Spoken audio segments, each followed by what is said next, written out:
প্রত্যেক বছর এই হরিমুল দক্ষিণ হরিমুল মাদ্রাসাতে পেজিদ আব্বাসী তিনি আসেন, আজকের এখানে আসেনি কেন, এই নিয়ে কিন্তু বিভিন্ন সমালোচনা হচ্ছে।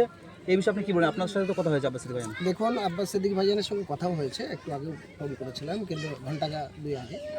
বিষয়টা হলো সবার কাছে দুঃখিত এবং কেউ বিভ্রান্ত ছড়াবেন না। আমার সমস্ত মুসলমান জাতি ভাইদের কাছে আবেদন, কারণ একটা মানুষ রেগুলার 2, 3টে অনেক লং সারা বাংলা জুড়ে দৌড়াচ্ছে এবং বাংলার বাইরে বিভিন্ন রাজ্যে যাচ্ছে তিনি।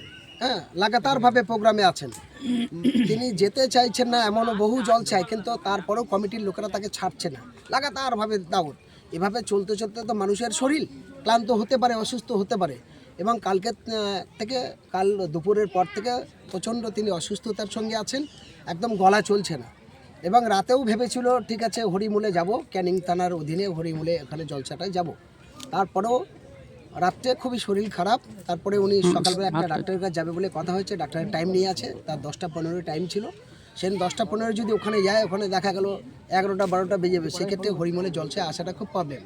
এই নৌকো কমিটি ভাইরা খুব অতিষ্ঠ হয়ে গেছে, তারা বেচারি অনেক খরচা করেছে, অনেক পরিশ্রম করে এত বড় স্টেজ করেছে, এত বড় প্যান্ডেল করেছে, সারা জায়গায় তারা প্রচার করেছে। কমিটি ভাইদের খুব উদ্যোগ ছিল, এলাকার মানুষের প্রচুর আবেগ ছিল, আসলে তিনি লক্ষ লক্ষ মানুষও আসতো এবং প্রশাসনকে পারমিশনও নিয়েছে। দুঃখের বিষয় তারা শরীর খারাপের জন্য আসতে পারিনি। এ নিয়ে আমি প্রত্যেকটা ভাইদের কাছে আবেদন করতে চাই, আমার মুসলমান ভাই বন্ধুদের কাছে, আপনারা কি বিভ্রান্ত হবেন না, আপনারা সবাই মিলে তার জন্য দোয়া করুন যাতে আব্বাস সিদ্দিকী সাহেব দ্রুততার সঙ্গে সুস্থ হয়ে ওঠেন। এই আবেদন আপনাদের মাধ্যমে রাখছি। পরবর্তী কোনো ডেট হয়েছে কি এখানে আসার? পরবর্তী ডেটটা এখন আলোচনা হয়নি, তার শরীরটা খারাপ, তো আজকে ডাক্তার দেখা যাবে, দেখানো সুস্থ হওয়ার পরে আবার কমিটির সঙ্গে নিশ্চিত বসে আলোচনা করে নেক্সট ডেটটা জানাবে। এই হচ্ছে ব্যাপার।